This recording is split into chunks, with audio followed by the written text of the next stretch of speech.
Assalamu alaikum wa rahmatullahi wa barakatuh. Now, today was Friday, and I'm sure from some of the members, you were told to write to your MPs to help the Muslims of Gaza. This is as useful as writing a letter directly to the Zionist occupiers of Palestine and appealing to them. It's futile.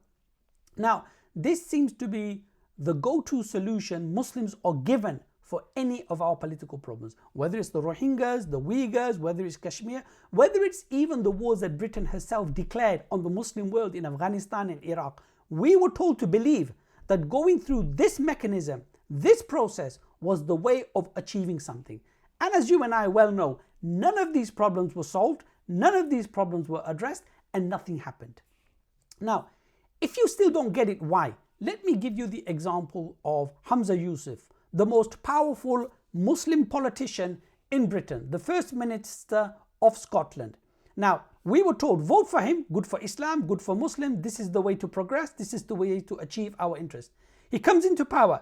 Not only does he support LGBT rights, he supports trans rights. And now, in the past few days, he's gone on record to say he supports the right of the Zionist occupiers to defend themselves, meaning he says it is right for the occupiers, the aggressors, the one in the wrong, to kill men, women and children in order to protect their occupation.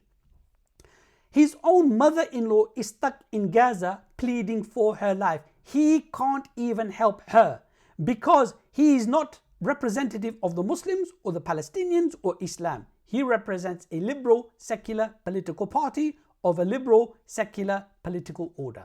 Look at the case of the MP for Manchester, Afzal Khan. Muslims were told, vote for him, it's good for Islam, good for Muslim, good for protecting our interests. Now, he has gone on record in the past few days saying he supports the right of the aggressors, the occupiers, the one in the wrong, the one who have occupied Palestine, their right to kill Muslims to protect their occupation. So it is futile turning to Western politicians, Western institutions in order to solve our problems. And I'll tell you why. I'll tell you why this is a problem. Some people don't understand what the problem is.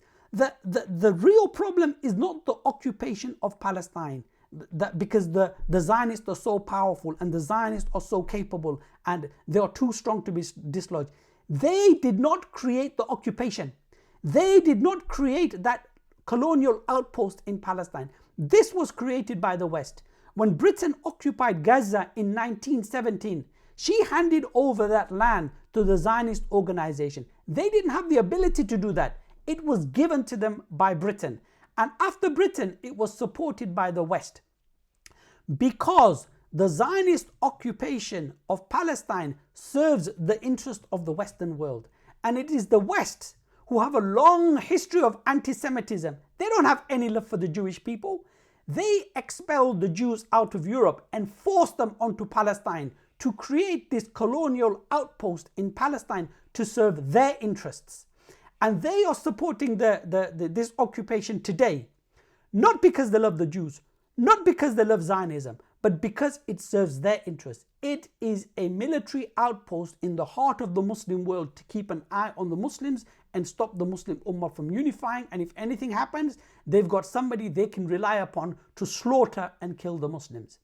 So our problem is the liberal secular world order that has occupied Palestine and is stopping the Muslim Ummah from liberating that land. So for you to appeal to your MPs, to appeal to the United Nations, to appeal to the EU, to appeal to the OIC or any of these institutions is futile. We, the Muslim Ummah, have the capability. We have armies. We have men willing to liberate that land. We have resources. We have wealth. We have the capability and the will and the desire and the iman to liberate that land. What is stopping us from doing that is the political puppets imposed in our land, again by the Western world-led world order, in order to protect their hegemony over the world. And they are the ones not releasing the armies, and they are the ones that are protecting the borders of this colonial outpost in Palestine. That is our problem. That is where we need to focus upon. So I appeal to you to contact the Muslim armies and ask for them to do the duty for which they joined the army, to liberate and protect Muslims, to protect the Muslims and to liberate Muslim land. And if the rulers are not gonna do anything, which I don't expect them to do, then it's high time you and I both realize the problem has always been a political problem in the Muslim world. We need to re-establish the Islamic Khilafah, appoint an Amirul Mu'mineen who will release our armies to liberate Palestine. Now this is not something new. This already happened. When Salah ad-Din Ayyubi liberated Palestine, the problem was political disunity, and he spent something like 14 years uniting the Ummah, and it took one battle to liberate Masjid al-Aqsa. And I'm telling you, my brothers and my sisters, if we unite the Ummah, reappoint the Khilafah, we can liberate Masjid al-Aqsa within a day.